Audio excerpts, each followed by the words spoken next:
600 বছৰীয়া আহোম সাম্ৰাজ্যৰ গৌৰৱোজ্জ্বল ইতিহাসৰ সাক্ষী হৈছে শিৱসাগৰ। আৰু এইখন শিৱসাগৰ জিলাৰ ৰংপুৰ এটা সময়ত আহোম সাম্ৰাজ্যৰ ৰাজধানী আছিলে। এইখন হৈছে এখন ঐতিহাসিক ঠাই, খিলঞ্জীয়া বসতি প্ৰধান ঠাই।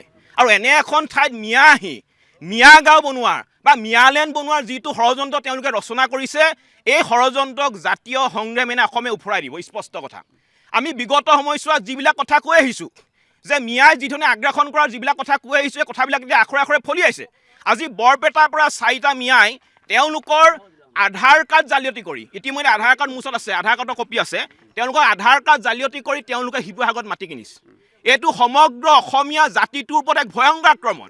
আমি কৈ আহিছোঁ যে এই মিয়াবিলাকৰ লক্ষ্য উদ্দেশ্য এটাই, নামনিৰ পিছত এতিয়া উজনি অসমত আগ্ৰাসন চলাই সমগ্ৰ অসমখনক বাংলাদেশৰ লগত চামিল কৰা আৰু অসমখনক এখন ইছলামিক ৰাষ্ট্ৰলৈ ৰূপান্তৰিত কৰা।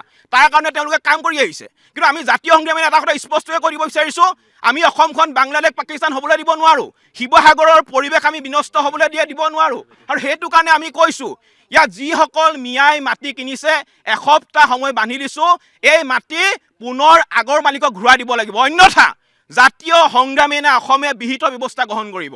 আজি আমি ইয়াত মিয়াই উজনি অসম ত্যাগ কৰক আমি ফলকাৰি দিয়া হৈছে। এসপ্তাহ সময় বান্ধি দিছোঁ।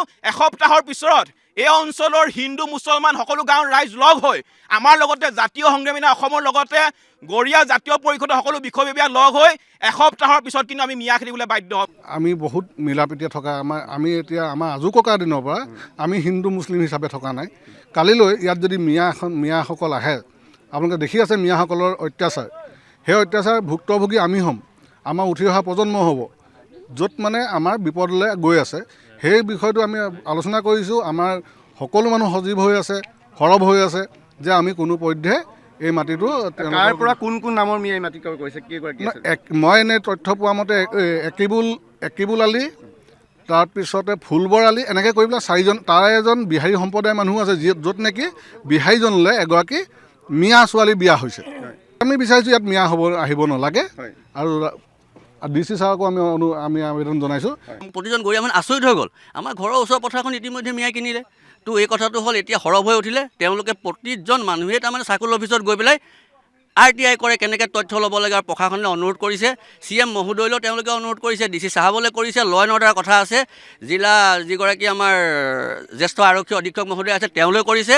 DGP মহোদয়লৈ, অসম আৰক্ষী সঞ্চালক প্ৰধান মহোদয়লৈ তেওঁলোকে জনাইছে। কাগজে কয় যে এইলোক বৰপেটাৰ হয় বাঘবৰ বালিকুৰি গাঁও। গতিকে ইয়াত এটা ৰেকেট চলি আছে, এটা চক্ৰ আছে। তেওঁলোকেতো হাৱাত আহি লোৱা নাই। গতিকে এই ৰেকেটটো বা আই থিংক এইটো ইজি নহয়। গতিকে ৰেকেটটো ধৰিবলৈ হ'লে মানে এই ৰেকেটটোৰ প্ৰতি আমাৰ এটাই অনুৰোধ, যাতে তেওঁলোকেও এই আমাৰে মানুহ না, গতিকে তেওঁলোকেও এই ব্যৱস্থাটোত মাটি বিকা কিনা তেওঁলোকে কৰি থাকক, সেইটো আপত্তি নাই। এই মানুহবিলাক বিচাৰক, থলুৱা মানুহক মাটি দিবলৈ চেষ্টা কৰক, তেতিয়া আমাৰ তেওঁলোকলৈ কোনো কথা নাই। যি বিক্ৰী কৰিছে তেওঁতো মিয়া নহয়। সদৌ অসম গৰীয়া জাতীয় পৰিষদৰ শিৱসাগৰ জিলা সমিতিৰ পৰা সকলোলৈ বিনম্ৰ অনুৰোধে কৰিছোঁ মই, যে তেওঁলোকে বুজি উঠক, কোনো পধ্যে আমাৰ থলুৱা মানুহৰ মাটি বেলেগলৈ ওলাই নাযায়, মিয়ালৈ ওলাই নাযায়।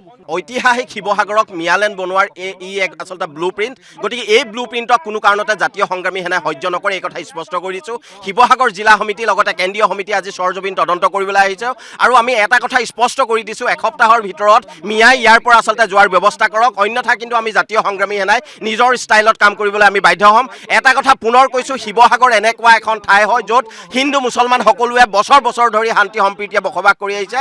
এই হিন্দু মুছলমান সকলোৰে আচলতে শান্তিৰ এনাজৰীডাল আচলতে থান বান কৰিব বিচৰা এই অপশক্তিখিনিক আচলতে কি ধৰণে খেদি পঠিয়াব লাগে সেই কথা জাতীয় সংগ্ৰামী সেনাই জানে।